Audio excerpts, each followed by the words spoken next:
Good morning. Walt Brown here. I'm known as Uncle Walt in the EOS Implementer community and kind of out there a little bit. Third implementer, had the honor, privilege of taking 188 clients through the process. So done a lot of sets and reps around the accountability chart. And I'm here just to share some nuggets, some hacks. You know, when you're in the session room with a client, you're doing your sets and reps, and you're paying attention as a teacher and a facilitator, and you're watching their faces, you're seeing what lights them up and what confuses them, what creates fear, what gets them to come to the table. And this is just a little bit of how that accountability chart can actually be kind of disruptive, and I'm trying to give you a couple little hacks to make it not so disruptive.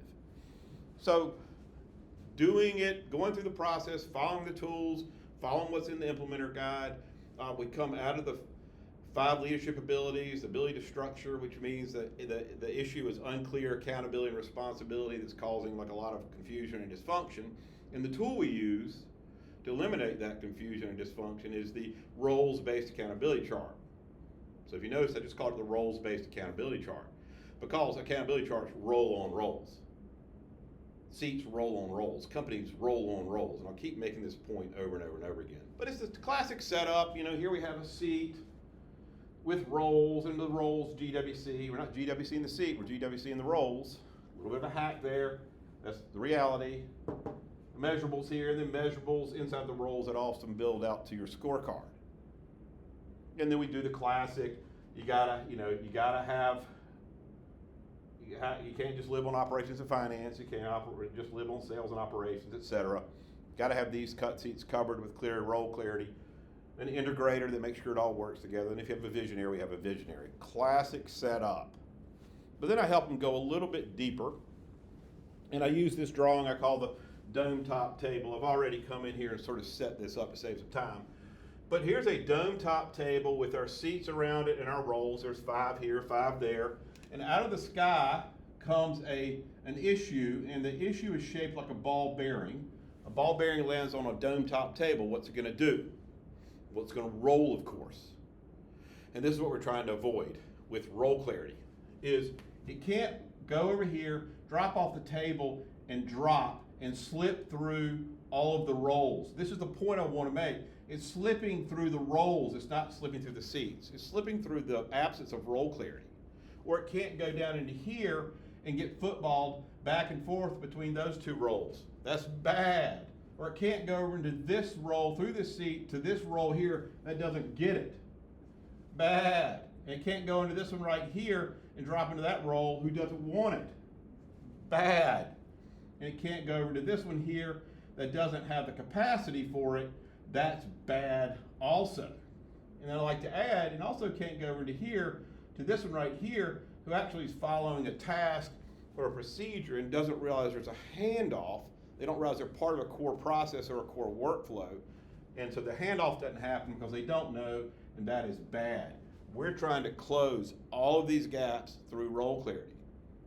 And then the other side to think about, this is the exact same team, and this is the way a company actually works. You have a team, and sitting around this team are people representing their seats, and they're representing their roles. And if you notice, I've got the roles bellying up to the table between the seat and the table.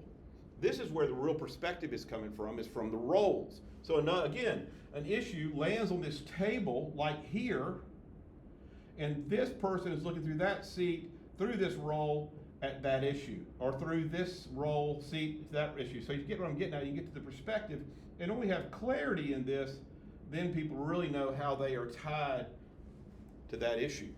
That's sort of the first lesson. You don't get there through seats, you get there through roles. And then the next part is that we're trying to get clear on real domain and authority.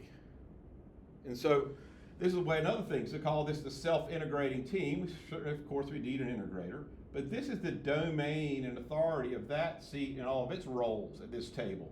And this is the domain and authority of this seat and its roles. Here's the domain and authority of its seats and that roles. And when you get this clarity, what happens is you create a more transparent organization, a more cohesive organization. You also create a faster company, because out here in these orbits, These individuals know that they can kind of work autonomously and go, but we have so much role clarity that they know when their issue comes to the table and they're overlapping, where we have teamwork and collaboration. This is what we're trying to get to. It comes from clear roles. And then the next part that's really important is companies struggle to get their core processes documented. They struggle to get their procedures and tasks documented. And when you know your roles, you can actually get there a whole lot better and a whole lot faster. So, don't want to blow your mind there, just hang in here with me. So, here we have our seats and roles. And then what I'm drawing here are called swim lanes. So I don't know if you've ever done any core process workflow documentation or not, but there are swim lanes. And swim lanes are owned by roles. And in these swim lanes, roles are actually doing tasks. And so you draw it like this. These are the tasks, these blue boxes. It could be a procedure, whatever you want to call them. It could be a policy that they're following. But the way work flows is there is a start event. It goes to a task where work is done. This is all being done from a role inside this seat. It goes in here to a gateway where a decision is made. Still, the decision is being made by one of these roles inside this swim lane. Then the work flows over to this role, and the work might flow over to that role, down through here. This is the direction. And then when this work is done, it comes back to the center where there's a decision, and then it goes to an end event. This is what we call a workflow.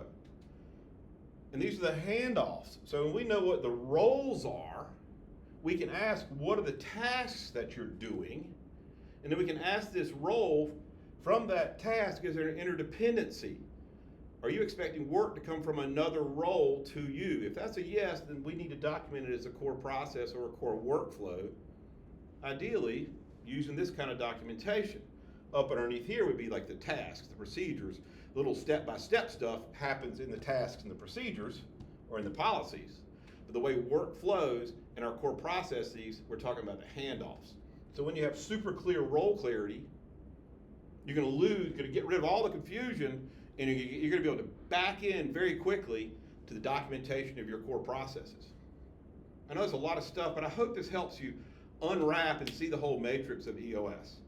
Super strong hack, it's easy to do, facilitation super easy, I can help you, or anybody can. Love, Walt.